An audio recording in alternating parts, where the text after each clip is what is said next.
Bismillahirrahmanirrahim. Assalamualaikum warahmatullahi wabarakatuh. Perkenalkan, saya Afrizal Hamid, mahasiswa Hukum Keluarga semester 6, Universitas Islam Negeri Abdul Muthalib Sangaji Ambon. Jadi pada video kali ini saya akan menjelaskan tentang notaris. Pada awal pembahasan kita lebih dulu mengetahui daripada dasar hukum notaris. Daripada dasar hukum notaris berada pada Undang-Undang Republik Indonesia Nomor 2 Tahun 2014 tentang perubahan atas Undang-Undang Nomor 30 Tahun 2004 tentang jabatan notaris. Mengapa adanya notaris? Adanya notaris yang pertama guna untuk membantu kebutuhan masyarakat dalam interaksi sama manusia mengenai hubungan hukum di bidang keperdataan yang diperlukan sebagai alat bukti. Kemudian lebih lanjut terkait pengertian notaris disebutkan dalam pasal 1 ayat 1 Undang-Undang Jabatan Notaris. Notaris adalah pejabat umum yang berwenang untuk membuat akta autentik dan memiliki kewenangan lainnya sebagaimana dimaksud dalam undang-undang ini atau berdasarkan undang-undang lainnya. Dari uraian pasal 1 dapat kita pahami bahwa notaris adalah pejabat umum yang mempunyai kewenangan untuk membuat akta autentik. Kemudian terkait akta notaris, ya. Akta notaris yang selanjutnya disebut akta adalah akta autentik yang dibuat oleh atau di hadapan notaris menurut bentuk dan tata cara yang ditetapkan dalam undang-undang ini. Pasal 1870 KUH Perdata menjelaskan terkait akta autentik. Akta autentik merupakan suatu bukti yang sempurna tentang apa yang dimuat di dalamnya.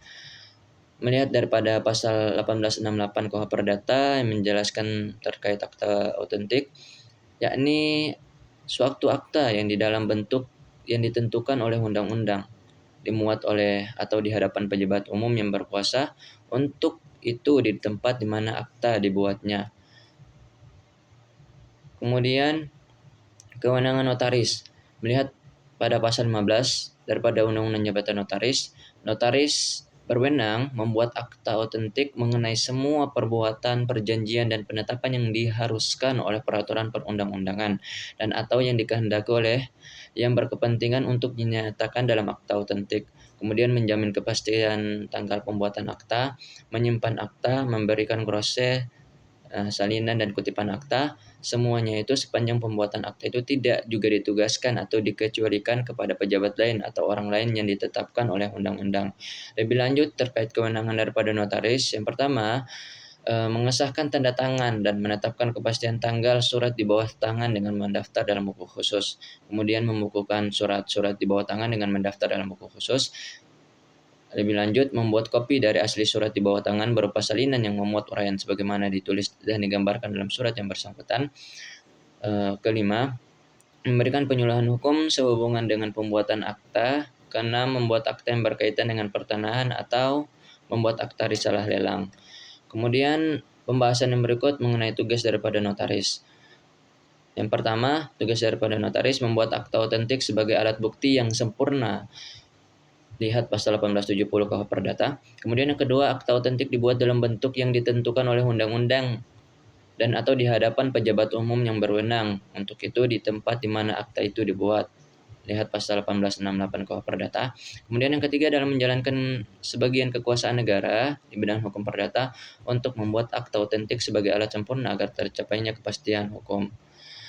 Kemudian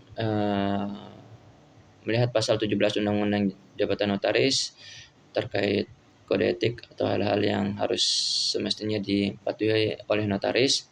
Yang pertama, notaris dilarang menjalankan jabatan di luar wilayah jabatannya. Kemudian meninggalkan wilayah jabatannya lebih dan 7 hari.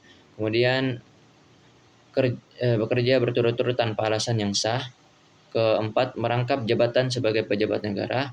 Kelima, merangkap jabatan sebagai advokat. Keenam, merangkap jabatan sebagai pemimpin atau pegawai badan usaha milik negara, badan usaha milik daerah, atau badan usaha swasta. Demikian yang bisa saya sampaikan karena waktu yang ditetapkan 5 menit.